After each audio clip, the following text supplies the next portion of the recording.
Okay, it looks like it's been a few minutes, and some people may continue to join in a few more minutes, but I think we can go ahead and start.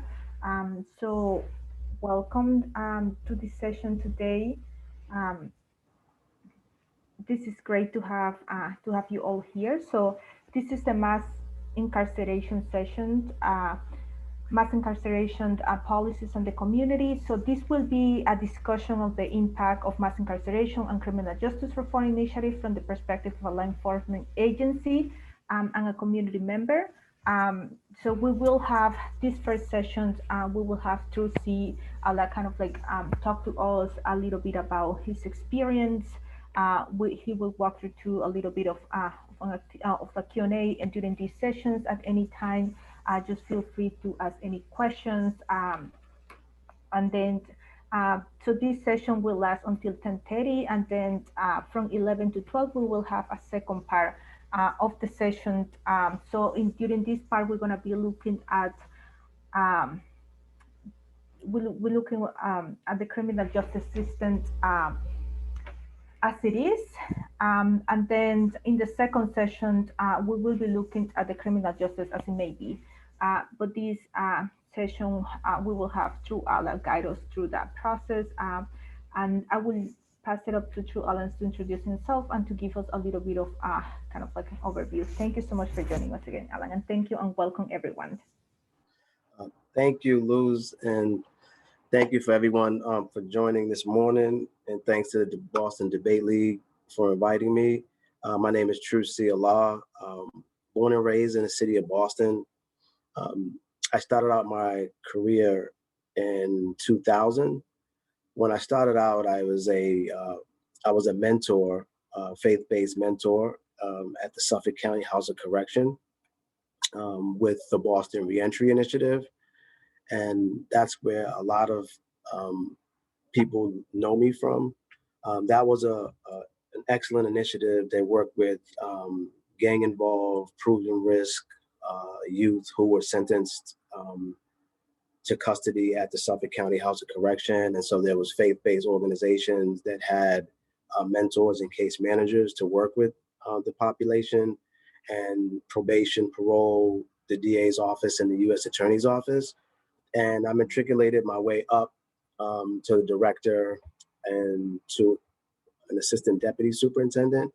So essentially, I ended up being the liaison between the law enforcement and the community-based organizations that facilitated this once-a-month panel at the end of the month at Suffolk County for like over 10 years. I left Suffolk County, I want to say 2018, and I traveled 30 miles north, and I ended up in the Merrimack Valley area. I joined on to an organization that was great for me in a multitude of ways, called UTEC. It used to be the United Teen Equality Center, but now they serve older than teens. And that whole organization is about taking the proven risk and stopping them before they transition into the criminal justice system. So I went from working inside to helping people transition out to working outside to prevent people from going in. I needed to get out of jail, literally.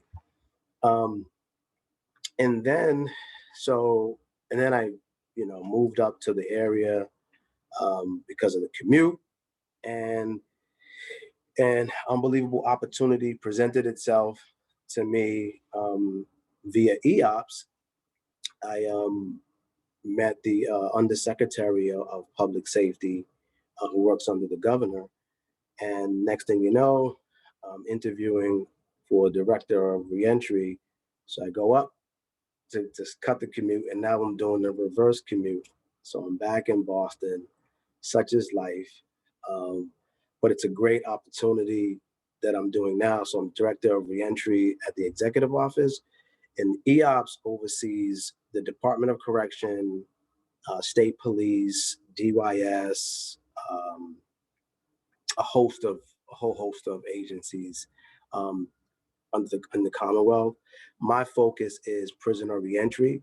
So I'm primarily stationed at the Boston State Pre-Release Center, which is where guys are at the tail end of their state sentences. And I'm at the School of Reentry. So everyone there is committed to completing their high school equivalency, um, and a variety of other programs. And my focus is kind of making sure that they have their home plan, employment, their IDs, the basic things that they need to transition back successfully. And then I also get to break up the monotony a little bit and work closely with the undersecretary on special initiatives, like at Susan Baranowski, where the riot took place a couple of years ago, where the offender population attacked officers.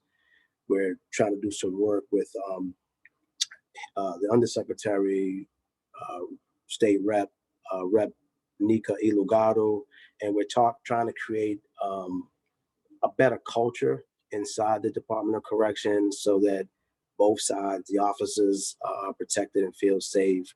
And equally important that the guys who are serving time are treated with dignity and respect, because their sentence is the punishment. It should not be the treatment. And our focus is care, custody, and control. I believe care is at the beginning for a real reason. And when you treat people better, they respond. They respond better. So that's where I'm at right now. That was a long-winded way of walking through my career path.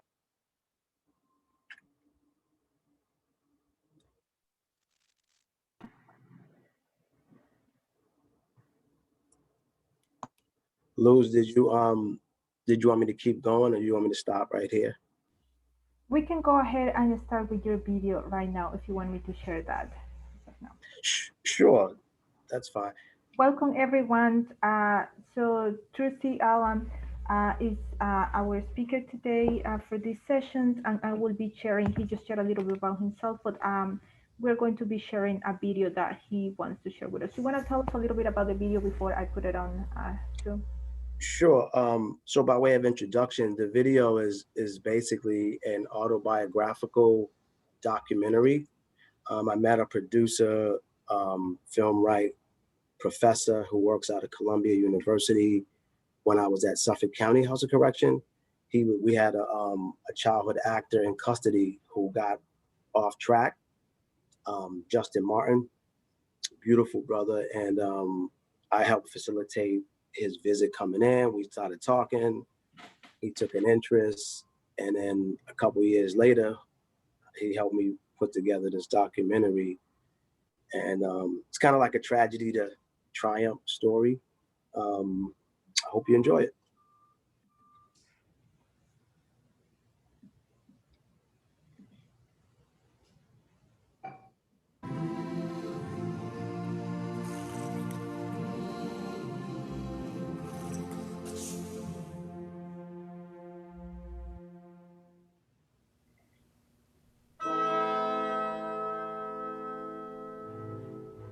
Back then it was T-Rock, right? That was my nickname, T-Rock, Troy Rock, 9A posse.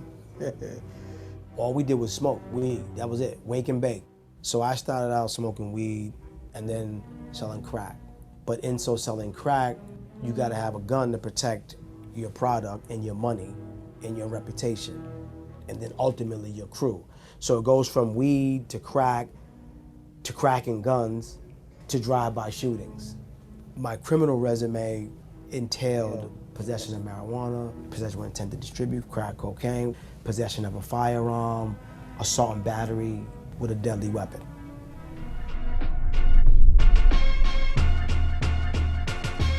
Back in the mid to late 80s, the climate was intense. Gang violence was at an all-time high, infused with the whole crack era of the crack epidemic. So if you've seen the movie New Jack City, and they took over like a housing development, and they were manufacturing crack cocaine and selling crack, we were close to that movie in terms of the money being made, the cars, the jewelry, the prestige, the reputation that comes with that. There was a lot of gang feuds. There was Humboldt, there was Intervale, there was Castlegate, there was Corbett Street, there was Brunswick Street. So all of the streets in neighborhoods had local gangs. I grew up wanting to be a professional athlete. I played football, baseball, basketball. And so in my junior year, I was cut from the varsity basketball team. I didn't handle that well, and I began to rebel. I began to go to school late, not go to school high.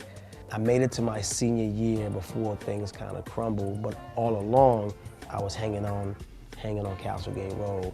But my older brother had all the cars, he had the jewelry, he had the girls, and part of me wanted that life, but I'm an athlete, I'm not doing that. But when my dream was shattered during my junior year, I said, well, what am I gonna do? Am I gonna work at McDonald's or Burger King?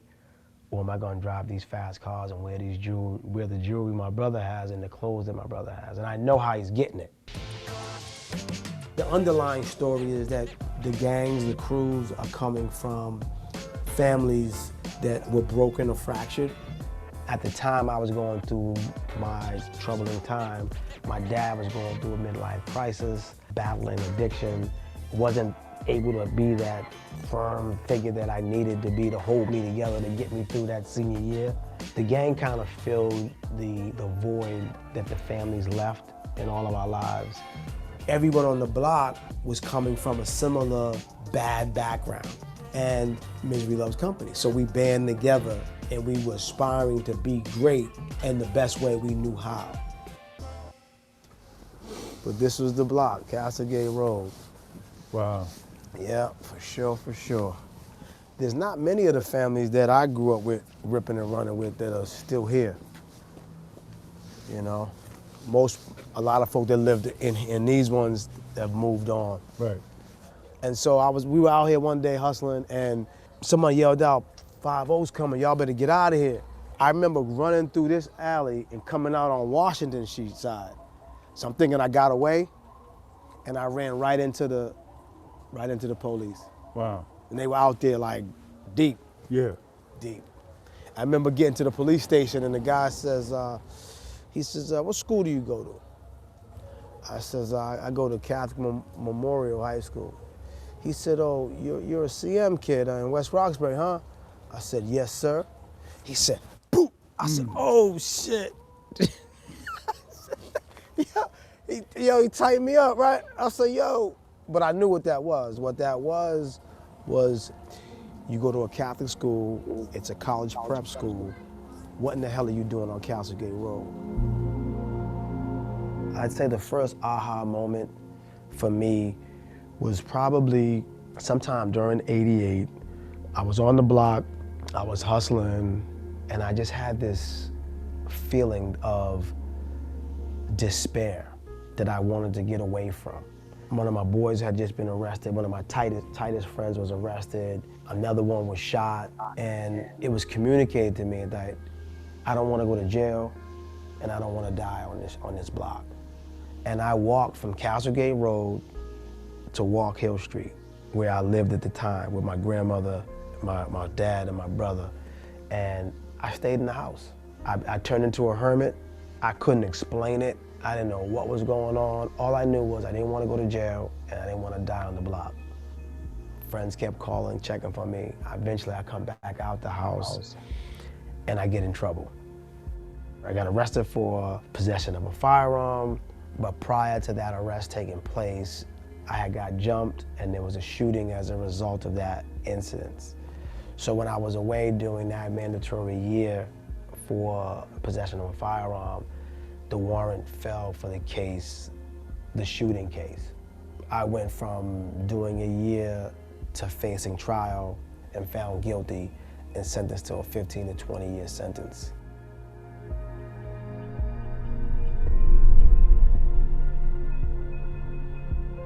At the time, possession of a firearm was a mandatory year. Now it's a mandatory 18 months.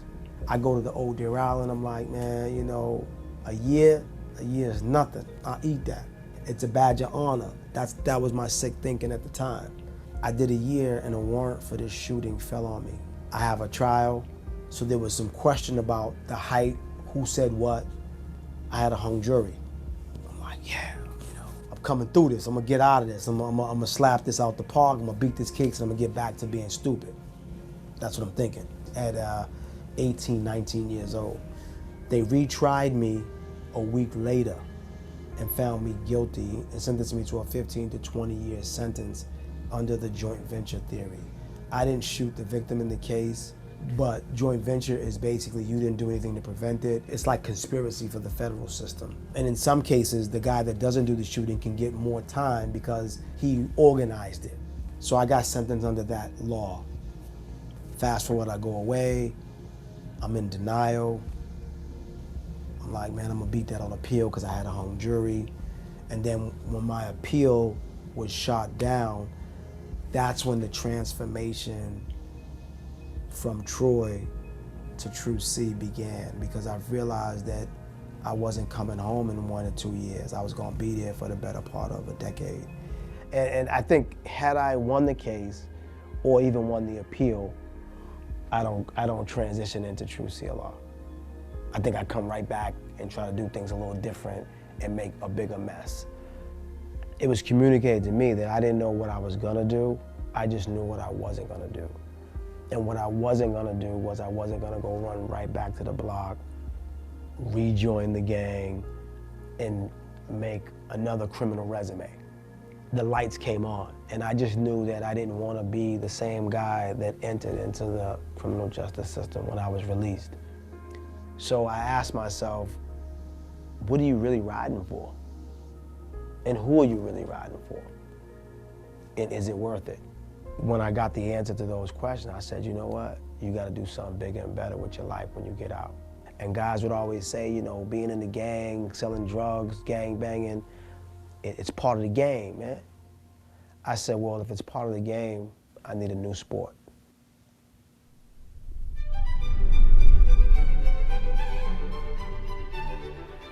My birth name was Troy Christopher Watson, and when I adopted Islam, I was trying to find a name that was close to the TC. The letter T in Troy is the 20th letter in the alphabet, Truth or Square. And I was like, well, I can't name yourself Truth. That doesn't sound right. What about True? And then this Christopher is the C, like I see you. And I was like, okay, what about True See Allah? Like truly I see God in everyone. And I was like, it fits. Behind the wall, I did 8.5 years. I wanted to come out a better person. So I did every program that was afforded me. One program in particular was called Project Youth. Project Youth was a program that was important and dear to me because it allowed me to talk to high school students that were brought to MCI Norfolk, and we would be able to share our story with these young folks. And as I was sharing my story with them on how I ended up incarcerated, they were crying. I could see the lights coming on in their faces. And as much as I was giving, I was receiving as well.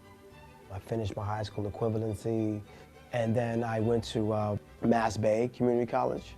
My concentration was liberal arts, so it was like social work, because I was a mentor, I was a case manager, so I was working in that realm. And so I came out, I went right to the mosque, and I never looked back.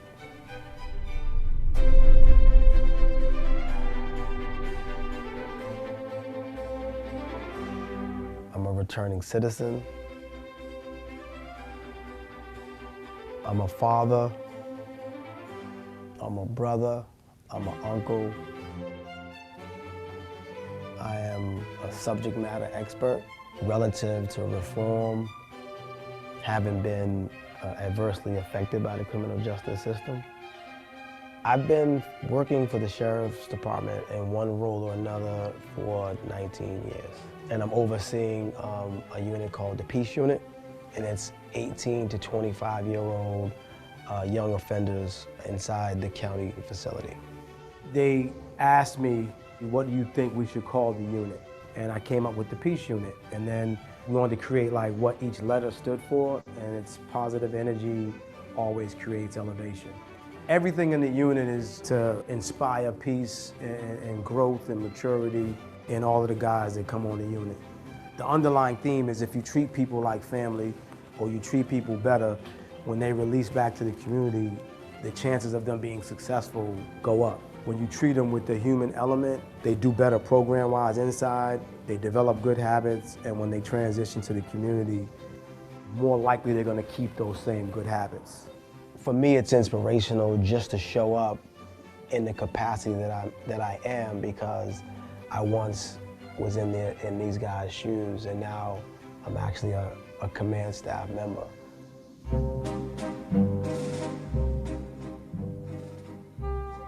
Good guy, man.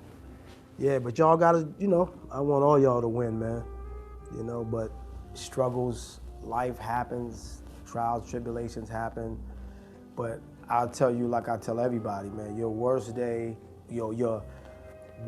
outside is better than your best day inside. Did you complete, what was you doing? Or you just was working? I was just working. I seen my pops and all that. My family couldn't see. I couldn't see over here, so Okay. I forgot I was on docks. Okay. My brother's over here, about to come over here now soon. All right, you going slow. Yeah. No more drama, right?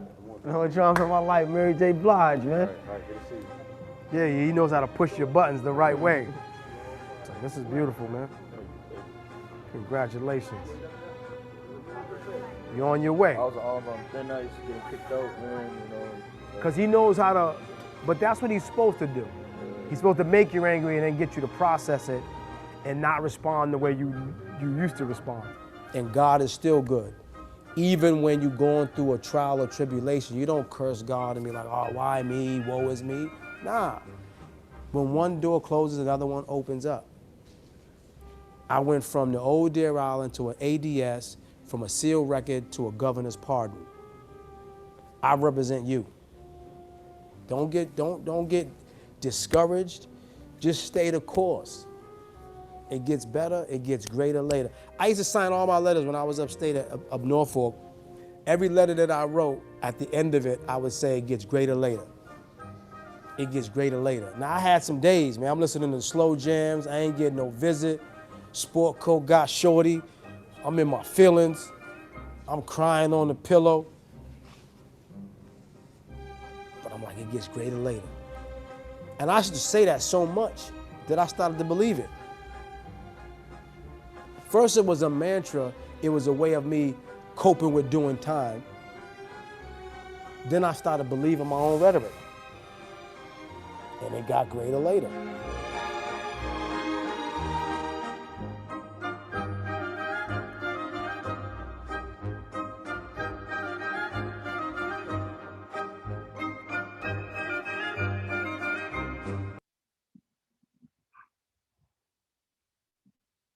Thank you, Drew, for sharing that. And I will pass it back to you, to Drew, for any questions anybody have, any comments, feel free to ask. We have two here who's going to be continuing to guide us through this conversation.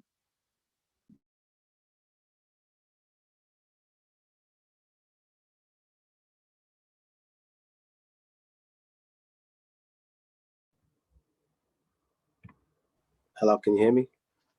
Okay, cool. I think Molly had a question. Yeah, I was wondering, are you still, that's what you're working with now, is the peace unit? No, so now I'm working primary at the School of Reentry at Boston State pre-release. So I help create the peace unit, but I'm actually working for the governor now, not the sheriff. Can I just ask a question? Sure. Can I jump in? I'm curious, from now that you're working kind of on the other side, what are some things, looking back on your own experience, that you think went well, I guess, in your time while you were incarcerated, that you're trying to continue in your work now? Things that kind of helped you through those years to get you where you are today, or maybe what are some things you're trying to change, things that you experienced behind bars that you want to change for people that are experiencing that now? I think there's not like a silver bullet or remedy. I think it really comes down to, for me, what always stood out was what was important, and it's the same for most people. People don't necessarily care like how much you know. They just want to know that you care. And so I try to treat every returning citizen with the level, the respect, the dignity they deserve, and the dignity that I craved when I was going through that tumultuous time. I did receive it a little bit, but by and large, security staff is trained a certain way. The offender population is the enemy, and it's vice versa. And the inmate population thinks that the officers are actually enemies. But the peace unit, which is a model program similar to the one in Middlesex, the PAC unit, it came out of the thinking from, I want to say, Germany. It's a restorative justice approach to corrections. And so the security staff, the two guys that were mentors on the unit, along with us, the civilian leadership in the unit, all did training together, and everyone had their different lanes of responsibility. And the officers were basically treating the offenders like family, right? So that's the piece that needs to be permeated throughout the whole system of corrections is you treat people the way you want to be treated. But what happens is you show up, you're underrepresented, you may be indigent, um, you might not even have finished high school or college, and so you're not able to articulate your thoughts, your feelings, and your desires, and you get mistreated. So I think the treatment is the most important thing. It's not necessarily the programs um, or even the academics that you do have access to. Thank you. Sorry, there are two questions in the chat. Allison, you wanna unmute yourself, or Jada, or you want me to read the questions? You can unmute yourself as well. Okay. Good morning, Jada.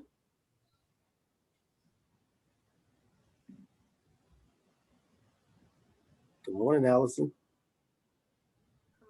Thank you so much. I got a question for y'all while we wait. Was that the longest 15-minute video you've ever saw? No, I find it really. It felt like a lifetime to me. I was like, oh my God, I didn't know if I was gonna cry or laugh. That doesn't make sense. If it's a 15-minute video, then how could it be the longest 15-minute video I've ever seen? Because 15 minutes. Good question. I don't know, Lincoln. It's just me. When you're looking at your own stuff, it just appears to be longer than it actually is. You already knew the story. That's the deal. It was. I loved it. I wanted it to be longer. I want to know more. Okay. All right. Well, I feel better now. Molly, I'm curious, what else you wanted to know in the story? We have Truth here, so feel free to ask him anything that you didn't see in the video and you would like him to share. I'm not sure what I missed, so I apologize. I got cut out there. I've been trying to, I'm working with Concord Prison Outreach. We're training for anger management when we go back in the prisons. And just hoping to work with PD Green, doing some tutoring. And okay. I came in on the tail end, but what do you think are some of the most beneficial programs to prepare people for reentry? I mean, I know it can be anything, but. Yeah, we actually have PD Green as a part of the School of Reentry in terms of they do some tutoring to the guys after they finish their high set. And then we have a relationship with the Ben Franklin Institute of Technology and MIT. So we're trying to push some guys to either even higher ed. So I think ultimately education is I know it's corny and cliche, but it is really important that the more intelligent you are, the more you know, the better you do. It literally is a means to an end. And if you just don't have it, you really, you just can't really propel yourself. So I would say access to education. And I know years and years ago, there were Pell Grants, people could get college degrees behind the wall. And a lot of that stuff was stripped away during my tenure behind the wall. But so I think that's important. And then programs like Project Youth, which and there's another one called Second Thoughts. And essentially, it's not a scared straight program, but it allows offenders to share their experience in the hopes of discouraging, juveniles and high school students who are flirting with danger, to kind of discourage them away from it. So I think that piece, and then the most important piece, which is always politically incorrect, is faith, right? I feel like it's the thing that you're not supposed to talk about, but I know all of the Jewish brothers that I met, and all of the Christian men that I met, and all the Muslim men that I met, all were exemplary offenders behind the wall and had the best success in translation to the community. So for me, it's really all about the checkup from the neck up. When you get awakened and you get that some morality and some spiritual immune system, you're able to fend off the temptations of evil a lot better. So I think that's how I would answer it. Thank you. You're welcome. I don't want to take all your time, but are the Oh, pilgrims? go ahead. I'm sorry. I saw another question in the chat, but go ahead. I was wondering, are the Pell Grants back? I heard that, but I didn't do much research on it. I don't know. I don't think so. Not yet. But there was a question that asked about voting rights. Did I lose? No, I voted ever since I've been ever since I returned. And the irony of that was I released on Juneteenth, 1998. Right? Go figure. Juneteenth was my release date, and June will be 23 years. Right. So I've been a professional longer than some of the attendees on this call. So that feels pretty good. You know what I mean?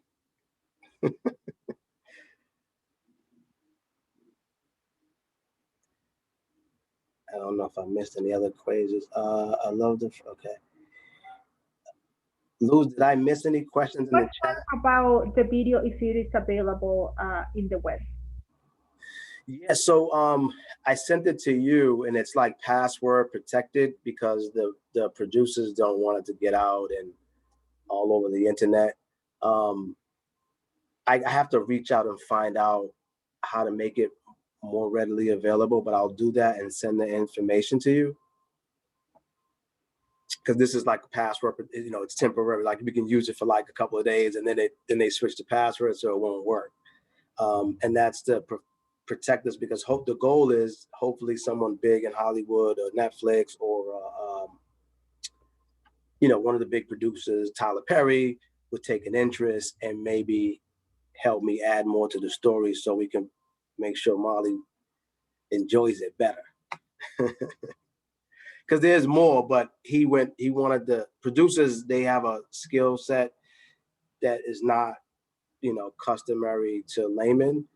And and I trusted him, and the product that he produced was awesome. So maybe we may have an opportunity to do bigger and better later. We'll see.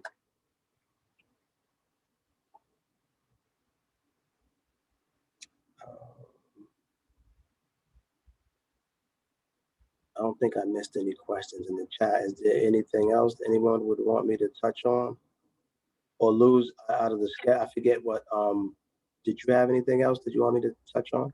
So there's one more question in the chat. Soreta, do you want to ask your question, or I can read it from here as well? Feel free to unmute yourself so we can, so you can ask your questions or your comments. But Soreta's questions here. Is it the how is employment environment in Massachusetts for individuals coming out of incarceration? No, that's one of the questions, and then we have,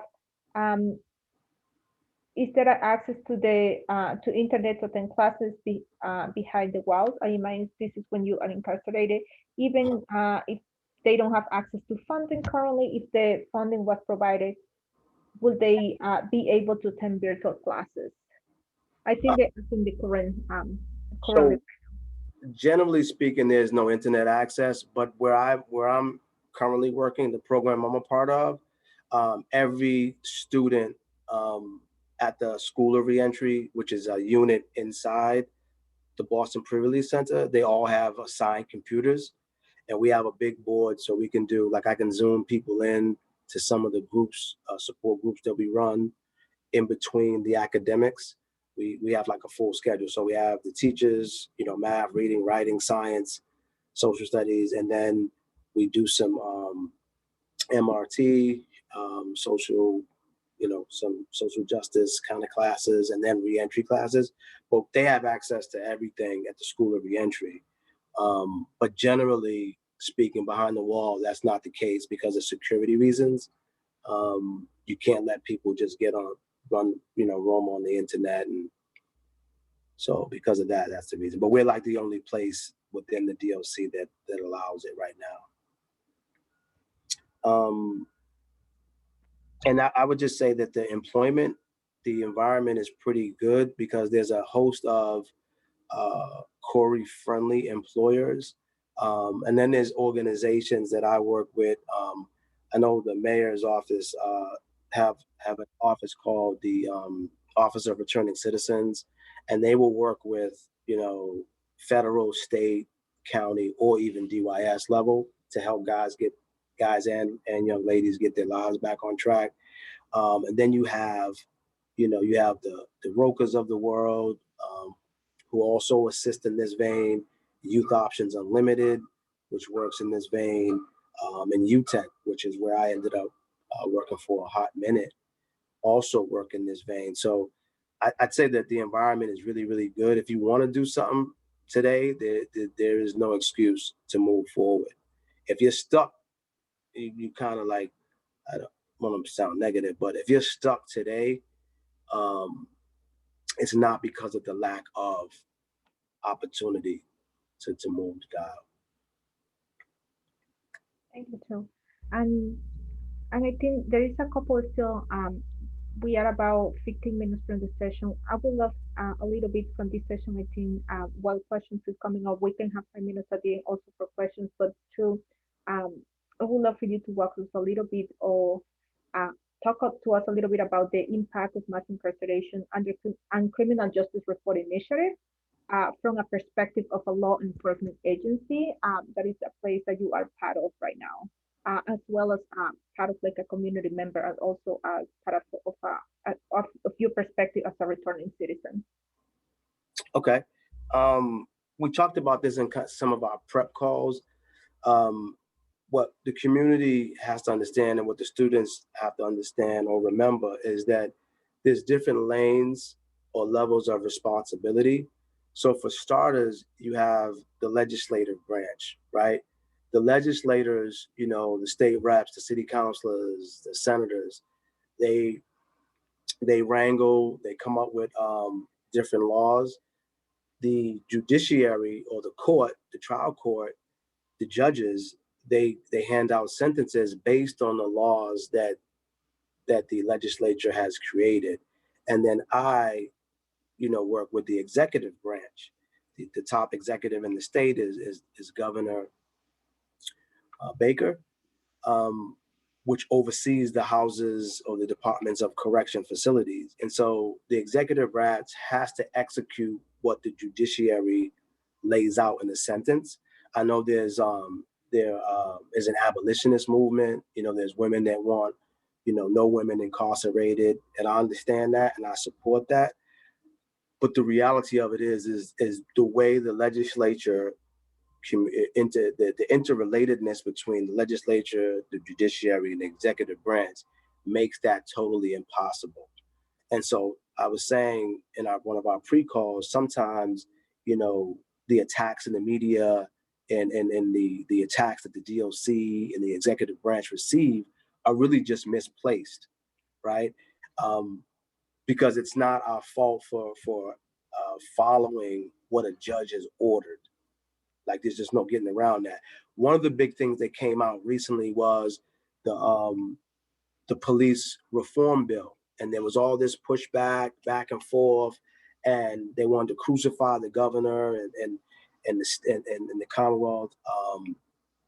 In most regard, unjustifiably so. One of the issues was they wanted to do away with facial recognition, right? Now, if that had been passed, we would not have been able to identify the people who desecrated the cathedral of our democracy in Washington, D.C., because we would not have been able to use facial recognition. So the same people that was saying, vehemently saying, no, get rid of it. And I love the ACLU and what they stand for and what they do. But in this particular case, that would have hurt all of us.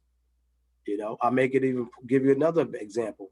You're in a restaurant with your son or your daughter, and a level 3 sex offender, hugs your child when they go to the bathroom or touches them inappropriately, but they're old enough to go to the bathroom on their own. They come back and tell you, Mommy, Daddy, this guy just assaulted me or whatever. And then they go to they pull the camera from the restaurant and they identify the person and they lock them up. Would we be upset about that, or will we applaud that? So that's what I'm saying about how sometimes the frustration from the community in terms of relief and releasing people,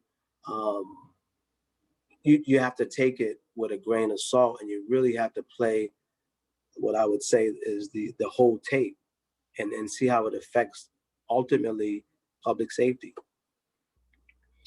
That was a long way of answering the question. Did I answer it?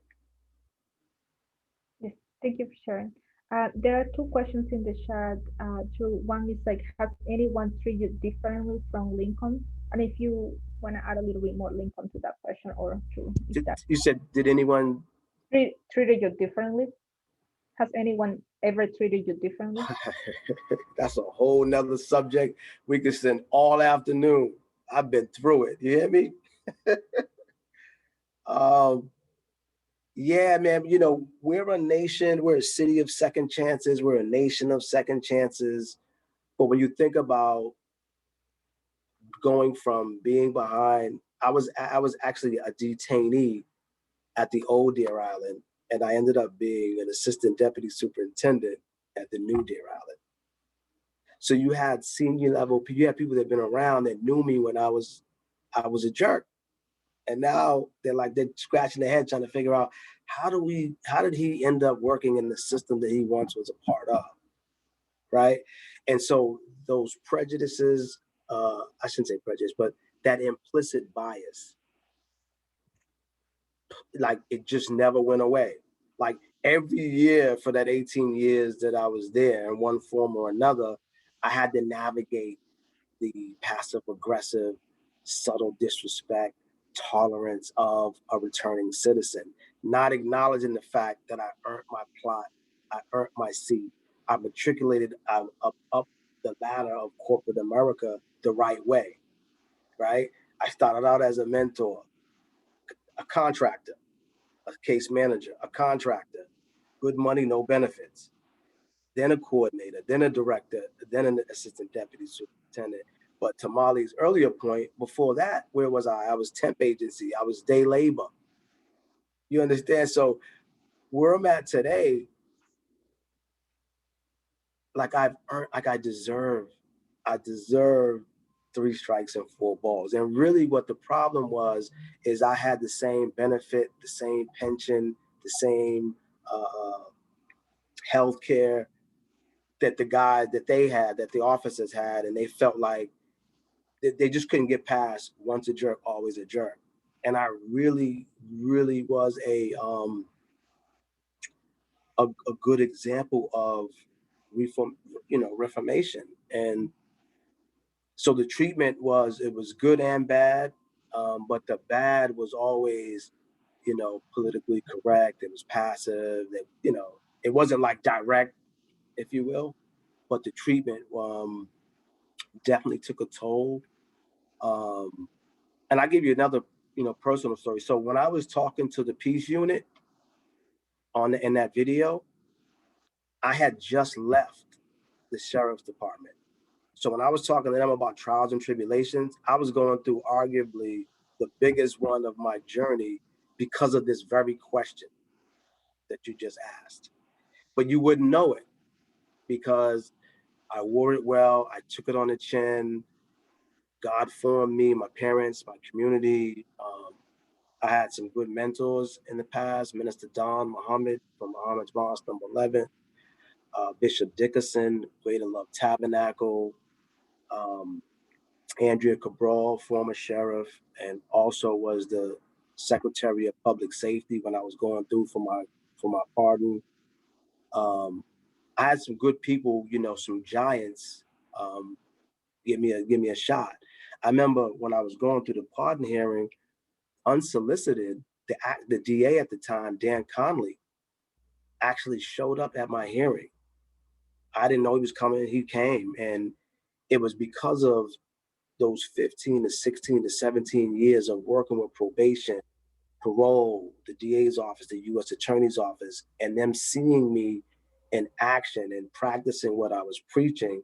And he came and he said, and he spoke up for me. And essentially it went well. But I'm only highlighting that to say, if the giants in the criminal justice field have given this kid, this young man, I should say, the stamp of approval, where's all this vitriol? Where's all this hate? Why? Why is that still necessary? But God is good, and I'm here, and we're gonna keep climbing. And I think my motivation has always been, above my personal pain and trials and tribulation, was being available for the guys at the county level in the jail and the DOC, because they're lifers that live vicariously through me, because they see me, working in the community. They'll read an article, they'll see me doing this, and that, and the third. And it's like, I always looked at, I come too far to fumble at the 2-yard line of success. And if they're mad at me now, they're gonna really bite their teeth in a minute, because I'm not done. You know what I'm saying? I want more. I want to be better. And I'm ever inspired. And you should want that. It should be encouraged. It should be applauded. It shouldn't make anyone feel any kind of way. But Boston's finicky. If you can make it in Boston, you can make it anywhere. Thank you, Drew. We have a couple more minutes, and I think to closing this session, any questions, please put it in the chat. We will be coming back at 11, but I want you to close it out. I see that it's people from, so we have some debaters here. We also have people here that work with people who are currently incarcerated. So to a couple of messages, final message that you could give us for this session, for people about how to navigate the system as it is and how to make the best out of it. How can people help people they trying to help right now, and for debaters who are learning about the system, a final thought, a final advice that you will give it to all of us. So the best way to do that is not reinvent the wheel and connect with organizations that are already doing that work. And this is what we don't do enough of, and I try my best to do that, is I reach out to like Kevin Sibley at the Office of Returning Citizens. I'll reach out to ROCA Boston. I'll reach out to Youth Opportunity Boston, and I would connect you with those. And what I could do too is I can leave, or you can get my contact info from Luz, and I can connect you to that network of Reentry, because there's a big network and there's a lot of opportunities that you may not know about, one of which is Operation Exit. Operation Exit is basically an exit from the street life or the gang culture to work in the trade unions. And the trade unions, and there's cranes everywhere. Not that everyone has to go that route, but you can make a really good living for yourself in the construction trade. If I was 5 years younger, I might change careers, but that ain't happening. But YOU is one of the main feeder organizations for that program that can get you in that field. The Office of Returning Citizens has a whole host of employers. The New Market Association, they had a whole host of employers that were connected to them. So there's a lot that happens, and I'm glad to like connect people to those particular organizations, and they'll welcome that support. Thank you, Drew, for sharing that. And yes, as it is 10:29, I believe I think we will share the information, our session when we meet back here at 11 Okay. to discuss a little bit about the justice systems as it may be. This felt like a very short conversation. For me, felt that the time went by very quick. We appreciate everyone who joined the session this morning, and we will see you again at 11 with the second part of this conversation, that is the justice system as it may be, and Drew will guide us again to a couple of steps and actions that we can take as we continue to learn and we continue to navigate the justice system as it is. Thank you, everyone, for joining. So, Luz, before you go, I just put my email and my work cell in the chat. So if anyone wanted to take it, you can do that now.